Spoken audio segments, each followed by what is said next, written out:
मी ईशा और आज हम लोग करने वाले हैं क्लास 7 के साइंस का chapter number 10 which is respiration in organisms. Okay, so इस चैप्टर में हम लोग बेसिकली मतलब फोकस करने वाले हैं रेस्पिरेशन के ऊपर। सो पहली चीज़ हमारे माइंड में आती है कि रेस्पिरेशन क्या होता है। रेस्पिरेशन हम सबको पता है कि when we breathe out and in with taking air rich in oxygen and carbon dioxide, हम उसी को क्या बोलते हैं, रेस्पिरेशन बोलते हैं। ठीक है, सो ऐसा प्रोसेस जिसमें क्या होता है, हम लोग क्या करते हैं, ब्रीद इन करते हैं air which is rich in oxygen and carbon dioxide which is rich in oxygen and carbon dioxide. ठीक है, सो हम इस टाइप के एयर को ब्रीथ इन करते हैं, ठीक है, टेक इन करते हैं। फिर जो हमारी बॉडी होती है वो क्या करती है, ऑक्सीजन को अपने बॉडी में ले लेती है, उसके बाद क्या वो रिलीज़ कर देती है, एयर रिच इन CO2 को वो बाहर रिलीज़ कर देती है, क्योंकि हमारे बॉडी के लिए अच्छा नहीं होता है। ठीक है, सो ये जो प्रोसेस होता है ना, इसी को हम बोलते हैं रेस्पिरेशन। ठीक है, अब हमने देखा कि हमारी बॉडी ने यहाँ से ऑक्सीजन को ले लिया है, तो जब हमारी बॉडी यहाँ से ऑक्सीजन को ले लेती है, फिर ये जो ऑक्सीजन वो लेती है वो कहाँ पहुँचाती है, वो ये जो ऑक्सीजन होता है वो उसे बॉडी के मतलब पार्ट्स में पहुँचाती है। जो छोटे छोटे पार्ट्स होते हैं ना, उसको हम क्या बोलते हैं, उसको हम बोलते हैं सेल। तो सेल आप लोगों को पता है, it is the basic structural unit of life. ठीक है, सो उसी से मिलके एक टिश्यू बनता है, टिश्यू से मिलके एक ऑर्गन बनता है, ऑर्गन से मिलके ऑर्गन, बहुत सारे ऑर्गन्स को जॉइंट करके एक ऑर्गन सिस्टम बनता है, और बहुत सारे ऑर्गन सिस्टम्स को जॉइन करके एक ऑर्गेनिज्म बनता है। ओके, सो ये जो ऑक्सीजन अंदर जाता है वो कहाँ पे रीच करता है, दूसरे छोटे छोटे जितने भी सेल्स हैं उनके अंदर जाता है। ओके, तो इन सेल को, एक सेल को बड़ा करके देखते हैं यहाँ पे, तो मान लीजिए इसके अंदर क्या पहुँचा, ऑक्सीजन पहुँचा। ठीक है, जब इसके अंदर ऑक्सीजन पहुँच जाता है तो जो सेल होता है ना वो क्या करता है, वो सेल्यूलर रेस्पिरेशन करता है। क्या करता है वो, सेल्यूलर रेस्पिरेशन। ठीक है, सो अब ये सेल्यूलर रेस्पिरेशन क्या होता है। ओके, सो ये यहाँ पे जो मैंने ऑक्सीजन बनाया, मैं यहाँ पे वही डायग्राम बना देती हूँ। ऑक्सीजन वो इनटेक कर, मतलब जो ऑक्सीजन हम लेती है हमारी बॉडी, वो कहाँ पे भेज देती है, हमारी छोटी छोटी सेल्स में भेज देती है। ठीक है, सो सेल के अंदर जब जाता है हमारा ऑक्सीजन, तो वो क्या करना, प्रोसेस कर देता है, सेल्यूलर रेस्पिरेशन। तो what is cellular respiration? Cellular respiration is the process of breakdown of food in the cell with the release of energy is called at cellular respiration. तो एक ऐसा प्रोसेस, जब आप ऑक्सीजन, आप एक एयर लिया, air का मिक्सचर में क्या होगा, ऑक्सीजन और कार्बन डाइऑक्साइड होता है और जितने भी दूसरी डस्ट पार्टिकल्स होते हैं। ठीक है, सो आप जब उसे इनटेक करते हो तो आपकी बॉडी क्या रिलीज कर देती है, कार्बन डाइऑक्साइड रिलीज करती है, जितने भी डस्ट पार्टिकल्स होते हैं वो रिलीज कर देती है। फिर जो ऑक्सीजन आपके बॉडी में जाता है वो कहाँ पहुँचता है, छोटे छोटे सेल्स में पहुँचता है। ठीक है, तो जब सेल्स में ऑक्सीजन पहुँच जाता है तो जो सेल होता है ना वो क्या मदद करता है, आपने जो फूड इनटेक किया है उसको ब्रेक डाउन, उसको ब्रेक करने में मदद करता है, और एनर्जी को क्या करता है, प्रोड्यूस करता है, और पूरे बॉडी में क्या प्रोड्यूस करता है, ENERGY, एनर्जी को प्रोड्यूस करता है। ठीक है, ऑक्सीजन लेता है एनर्जी को और फूड ब्रेक डाउन करता है, उसके बाद एनर्जी को अपने बॉडी में पूरी एनर्जी को रिलीज करता है। ठीक है, सो ये जो प्रोसेस होता है ना, इस प्रोसेस को हम बोलते हैं सेल्यूलर रेस्पिरेशन। ठीक है, सो ये जो सेल्यूलर रेस्पिरेशन होता है, इसको हम, मतलब ये सेल्यूलर रेस्पिरेशन क्यों नाम है, क्योंकि ये सेल के अंदर का रेस्पिरेशन होता है। ओके, एंड ये जो सेल्यूलर रेस्पिरेशन होता है ना, कहाँ कहाँ टेक प्लेस करता है, जितने भी ऑर्गेनिजम्स में जितने भी सेल्स होते हैं ना, all the cells of the body. Okay, so जितने भी बॉडी में सेल्स होते हैं ना, उन सब में ये सेल्यूलर रेस्पिरेशन वर्क करता है, सेल्स ऑफ द बॉडी। तो अभी हमने क्या देखा कि what is respiration and what is cellular respiration. Okay, respiration मतलब जो intake of air with the mixture of oxygen and CO2 and releasing out of the air with the mixture of carbon dioxide and dust particles. Okay, so हमारी body का intake कर लेती है, यहाँ से oxygen का इंटेक कर देती है। ये ऑक्सीजन जाके पहुँचता है हमारे बॉडीज़ के डिफरेंट पार्ट्स के सेल्स में। तो जब ये सेल्स में जाता है तो सेल्स में सेलुलर रेस्पिरेशन होता है, जिसमें क्या होता है, फूड और एनर्जी को, मतलब जो फूड होता है उसको ब्रेक डाउन किया जाता है, एनर्जी को प्रोड्यूस किया जाता है। ओके, सो ये कहाँ कहाँ होता है, ये अपने पूरे बॉडी के जितने भी सेल्स होते हैं उन सब में होता है। सो इसी को हम बोलते हैं cellular respiration and normal respiration. So यहीं पे हमने देख लिया कि रेस्पिरेशन एंड सेलुलर रेस्पिरेशन क्या होता है। So now let's move to our next topic is about aerobic respiration and anaerobic respiration. अब एरोबिक एंड एनारोबिक रेस्पिरेशन क्या होते हैं? Okay, so aerobic respiration means एक ऐसा रेस्पिरेशन जिसमें क्या यूज़ होता है, वो मतलब ऐसा रेस्पिरेशन जिसमें क्या होता है ना, break down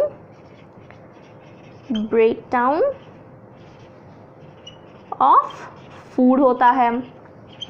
and anaerobic respiration में भी सेम होता है, break down of food. Okay, so इन दोनों में क्या होता है, एक ऐसा प्रोसेस जिसमें क्या होता है, ब्रेक डाउन ऑफ फूड होता है एरोबिक रेस्पिरेशन में, एंड एनारोबिक रेस्पिरेशन में भी ब्रेक डाउन ऑफ फूड होता है। लेकिन इसमें डिफरेंस क्या हुआ, इसमें डिफरेंस ये हुआ, जो एरोबिक रेस्पिरेशन होता है उसमें यूज़ ऑफ ऑक्सीजन होता है। ऑक्सीजन की हेल्प से हम लोग फूड को यहाँ पे ब्रेक डाउन करते हैं सिंपलर सब्सटेंस में।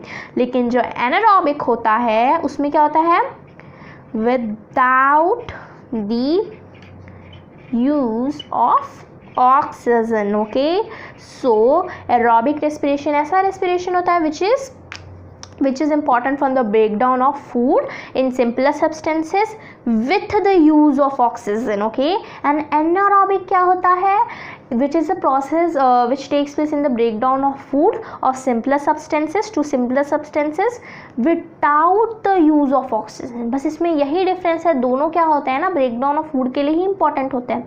लेकिन एक कैसा ब्रेकडाउन ऑफ फूड होता है जिसमें यूज़ ऑफ ऑक्सीजन होता है, एंड एक में without the use of oxygen होता है। ठीक है, दूसरे सब्सटेंस से यहाँ पे फूड की ब्रेकडाउन होती है। ओके, सो ये थे हमारे और दो topic which is known as aerobic respiration and anaerobic respiration. Okay, so now let's move to our next topic is about muscle cramps. Okay, so आप सबको पता है कि अगर हम कुछ भी हैवी एक्सरसाइज कर लेते हैं तो हमें अगर बहुत दिनों बाद एक्सरसाइज करते तो हमें मसल के क्रैम्प्स आ जाते हैं। Okay, muscle cramps means easily हम लोग इसको बोल सकते हैं लाइक मसल्स में बहुत ही ज़्यादा दर्द करने लगता है। ठीक है, बहुत ही ज़्यादा एक क्रैम्प टाइप फीलिंग आती है आपको, मसल क्रैम्प उसको बोलते हैं। तो ये क्यों होता है, इसके पीछे भी साइंस है। ठीक है, सो आप जब हैवी एक्सरसाइज करते हो, ओके, आपने मान लीजिए एग्जाम्पल लेते हैं, आपने लिफ्टिंग की बहुत ही ज़्यादा मतलब लाइक टाइम तक, ठीक है, आपने लिफ्टिंग की मतलब जो लिफ्टिंग करते हैं ना, वेट लिफ्टिंग, आपने लिफ्टिंग की बहुत ही ज़्यादा टाइम तक, आपने रनिंग किया, साइकिलिंग किया बहुत ही ज़्यादा टाइम तक, तो आपकी बॉडी को साइकिलिंग, लिफ्टिंग और रनिंग के लिए क्या ज़रूरत होता है, मेन चीज़ ज़रूरत होता है यहाँ पे एनर्जी। ठीक है, सो एनर्जी यहाँ पे सबसे ज़्यादा क्या इंपॉर्टेंट होता है हमारे किसी भी एक्सरसाइज को परफॉर्म करने के लिए। ठीक है, तो एनर्जी हमारे बॉडी में कितना होता है, लिमिटेड होता है। एनर्जी कहाँ से आता है, हमारा ऑक्सीजन से आता है। ठीक है, एनर्जी हमारा ऑक्सीजन से आता है। तो जब हम रनिंग जैसा कोई एक्सरसाइज करते हैं उससे क्या होता है ना, अगर हम लोग उसको बहुत देर तक रनिंग करें तो क्या होता है, हमारे बॉडी में रनिंग के टाइम एनर्जी क्या होने लगती है, लो होने लगती है, क्योंकि ऑक्सीजन कम होने लगता है, क्योंकि हम भागते भागते कैसे ऑक्सीजन ले पाएंगे। ठीक है, तो हमारे बॉडी के अंदर ऑक्सीजन का जो सप्लाई हो जाता है वो लिमिटेड हो जाता है। ठीक है, जितनी एनर्जी ज़रूरत रहती है उतना हमको ऑक्सीजन नहीं मिल पाता है। ओके, जितना एनर्जी हमको चाहिए होता है उतना ऑक्सीजन नहीं मिल पाता है, जिसकी वजह से एनर्जी भी उतनी नहीं हो पाती है। ठीक है, तो इसी चीज़ को फुलफ़िल करने के लिए, ऑक्सीजन की जो कमी है उसको फुलफ़िल करने के लिए क्या होता है ना, हमारी बॉडी कैसे परफॉर्म करती है, हमारी बॉडी कैसे परफॉर्म करती है, हमारी बॉडी परफॉर्म करती है एरोबिकली परफॉर्म करती है ना, ऑक्सीजन के मदद से ही तो ब्रेक डाउन ऑफ फूड और एनर्जी बनता है, ठीक है। लेकिन जब इस टाइप का कुछ सिचुएशन आता है जहाँ पे आपको एनर्जी की ज़रूरत है, आप रन कर रहे हो, कुछ हैवी एक्सरसाइज कर रहे हो, तो आपकी बॉडी उतनी ज़्यादा ऑक्सीजन फुलफ़िल नहीं कर पाती, जिसकी वजह से एनर्जी भी नहीं बन पाता। तो उस समय हमारी बॉडी है ना क्या परफॉर्म करती है, उस समय हमारी बॉडी एनारोबिकली अपने बॉडी को परफॉर्म करती है। इसका मतलब क्या हो जाता है ना, without the use of oxygen हमारी बॉडी एनर्जी को लाती है, ठीक है ना, without the use of oxygen, क्योंकि ऑक्सीजन तो मिल नहीं पाता है, तो ऑक्सीजन रहेगा तभी तो एनर्जी आएगा। लेकिन एनारोबिकली वो क्या करती है ना, without the use of oxygen वो एनर्जी को लाते हैं। अब कैसे लाते हैं उस एनर्जी को, ठीक है। सो आपको पता है कि एनारोबिक रेस्पिरेशन में क्या होता है ना, without the use of oxygen से ही हमें एनर्जी मिलती है।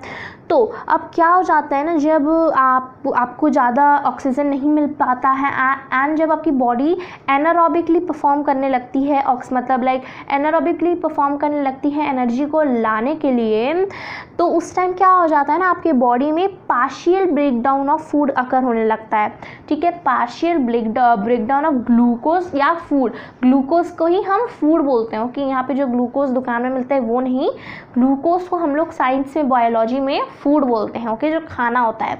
तो जब एनारोबिकली आपका बॉडी परफॉर्म करने लगता है तो क्या हो जाता है ना, आपकी बॉडी में पार्शियल ब्रेकडाउन ऑफ ग्लूकोज हो जाता है, जिसके वजह से आपकी बॉडी क्या रिलीज़ करती है, एक एसिड रिलीज़ करती है, जिसे हम क्या बोलते हैं, लैक्टिक एसिड आपकी बॉडी रिलीज़ करना स्टार्ट कर देती है। जब आपकी बॉडी एनारोबिकली एनर्जी को लाती है आपके बॉडी में, तो आपकी बॉडी क्या रिलीज़ करना स्टार्ट कर देती है, लैक्टिक एसिड। अब क्यों रिलीज़ करना स्टार्ट कर देती है, क्योंकि आपकी बॉडी में partial breakdown of glucose start होने लगता है, मतलब जो आपका फूड है वो पार्शियली ब्रेकडाउन होने लगता है, ठीक है, क्योंकि ज़्यादा ऑक्सीजन पहुंच नहीं पाता एंड बॉडी इस समय एनारोबिकली परफॉर्म करी रहती है, इसीलिए partial breakdown of glucose produce होता है, जिसकी वजह से लैक्टिक एसिड प्रोड्यूस होता है। फिर क्या आ जाता है ना, the accumulation of lactic acid causes muscle cramps. अब जो ये लैक्टिक एसिड है ना, अब क्या हो जाता है, मान लीजिए हम यहाँ पे क्या ले लेते हैं, आपका कुछ मसल ले लेते हैं, ठीक है। आपका ये जो पैर का जो मसल होता है ना, वो हम लोग ले लेते हैं, यहाँ पे आपका पैर है, ठीक है, पैर का मसल ले लेते हैं। अब आप बहुत ही ज़्यादा रनिंग कर रहे हो तो आपकी जो बॉडी होती है ना, वो लैक्टिक एसिड प्रोड्यूस करने लगती है, ठीक है। यहाँ पे क्या हो गया, आपकी लैक्टिक एसिड प्रोड्यूस हो जाती है, ठीक है। सो जब लैक्टिक एसिड का अक्यूमुलेशन हो जाता है, एक ही जगह वो लैक्टिक एसिड रह जाता है ना आपके बॉडी में एनर्जी को प्रोड्यूस करने के लिए, आपके ये जो नीचे वाला हिस्सा होता है आपके लेग्स का, यहाँ पे जब लैक्टिक एसिड रह जाता है एनर्जी को प्रोड्यूस करने के लिए, तो क्या हो जाता है ना, आपके बॉडी में मसल क्रैम्प्स क्रिएट हो जाते हैं, ओके। मतलब एनर्जी को प्रोड्यूस करने के लिए आपके बॉडी में मसल क्रैम्प्स प्रोड्यूस हो जाते हैं, ओके। सो इस प्रोसेस में क्या होता है ना, the partial breakdown of glucose produces lactic acid, the accumulation of lactic acid causes muscle cramps. तो जब ये लैक्टिक एसिड एक जगह रह जाता है तो वहाँ पे आपको क्या हो जाता है, मसल क्रैम्प्स हो जाता है। इसका मतलब आप समझ लीजिए, जब भी आपको मसल क्रैम्प हो रहा है, इसका मतलब आपके बॉडी में एनर्जी की कमी है एंड ऑक्सीजन आपके बॉडी में लिमिटेडली पहुंच रहा है, जिसकी वजह से आपकी जो बॉडी है वो एनारोबिकली परफॉर्म कर रही है एंड एनारोबिक परफॉर्म करने की वजह से आपके बॉडी में लैक्टिक एसिड प्रोड्यूस हो रहा है एंड जब ये लैक्टिक एसिड एक ही जगह इकट्ठा हो जाता है, मतलब एक्यूमुलेट हो जाता है, उसकी वजह से आपके उस एरिया में क्या हो जाता है, मसल क्रैम्प हो जाता है, ओके। सो यही हमारा प्रोसेस है मसल क्रैम्प्स का, okay. So now let's move to our next sub topic. So हमारा नेक्स्ट सब टॉपिक कैसा है, अब जब हम लोग ऑक्सीजन को अपने बॉडी में लेते हैं, ठीक है, जब हम ऑक्सीजन को अपने बॉडी में लेते हैं एंड जब हम उसको अपने जब हम लोग एयर को अपने बॉडी में लेते हैं एंड जब अपना कार्बन डाइऑक्साइड बाहर रिलीज़ करते हैं, तो वो जो प्रोसेस होता है ना, उसको हम क्या बोलते हैं, रेस्पिरेशन बोलते हैं, ये तो हमें पता है। लेकिन the taking of rich in oxygen air to inside our body is known as inhalation, ठीक है, इनहेलेशन, ठीक है। जब हम लोग इनहेल करते हैं, जो हम लोग इनहेल करते हैं ना, उसी को हम इनहेलेशन बोलते हैं। इसका मतलब ऐसा प्रोसेस जब हम लोग क्या करते हैं ना, अपने बॉडी में रिच इन ऑक्सीजन वाला जो एयर होता है उसको इनहेल करते हैं, ठीक है। एंड एक्सहेलेशन क्या होता है, एक्सहेलेशन क्या होता है? ऐसा प्रोसेस जब हम लोग अपने बॉडी में से लाइक डस्ट और जितने भी स्मोक और जितने भी कार्बन डाइऑक्साइड होता है, जब हम लोग उसको अपने बॉडी से एक्सहेल करते हैं तो उस प्रोसेस को हम एक्सहेलेशन बोलते हैं। एंड जब हम इनटेक करते हैं तो उस प्रोसेस को हम बोलते हैं इनहेलेशन। ठीक है, intake of rich in oxygen air is known as inhalation and release of carbon dioxide and जितने भी एयर होते हैं हमारे मतलब बॉडी में आते हैं इनहेलेशन के प्रोसेस से, डस्ट वस्ट, वो हम लोग किसके प्रोसेस से आउट करते हैं? एक्सहेलेशन। मतलब इनहेल एंड एक्सहेल जैसा होता है ना, उसको हम इनहेलेशन एंड एक्सहेलेशन बोलते हैं। ओके, सो ये भी दो कॉन्सेप्ट हमारे क्लियर होते हैं यहाँ पे। एंड हमारा जो एक और कॉन्सेप्ट रह जाता है, the number of times a person breathes in a minute is known as breathing rate. तो आप लोग क्या करते हो? इनहेल करते हो, एक्सहेल करते हो। तो ये जो इनहेल और एक्सहेल का ये जो प्रोसेस होता है ना, ये क्या होता है हमारा एक मतलब मिलके क्या बनता है? ब्रीदिंग। ठीक है, ये हमारा क्या बन जाता है? ब्रीदिंग भी हम इसको बोलते हैं। ठीक है, रेस्पिरेशन, ब्रीदिंग, आप ब्रीथ कर रहे हो। तो अगर आपने इनहेल किया फिर एक्सहेल किया तो ये क्या हो जाएगा? One breathing. इनहेल एक्सहेल तो ये क्या हो जाएगा? सेकेंड ब्रीदिंग हो जाएगा आपका। तो number of times a person breathes in a minute, उसको हम क्या बोलते हैं? उसको हम बोलते हैं ब्रीदिंग रेट। एक पर्सन 1 मिनट में कितने टाइम ब्रीथ करता है तो उस प्रोसेस को हम मतलब उसको बोलते हैं हम ब्रीदिंग रेट। ओके, सो इसी को हम ब्रीदिंग रेट बोलते हैं। एंड यहीं पे हमारा क्लास 7 के साइंस का chapter number 10 which is respiration and organism का पार्ट 1 ख़त्म होता है। एंड प्लीज़ मेरे चैनल को सब्सक्राइब कर दीजिए और बेल आइकन दबा दीजिए, जिससे आने वाली सारी वीडियो की नोटिफिकेशन आपको जल्द से जल्द मिल जाए। और अगर आपको वीडियो अच्छी लगती है तो इस वीडियो को लाइक कीजिए, अपने फैमिलीज और फ्रेंड्स के साथ ये वीडियो शेयर कीजिए। Thank you.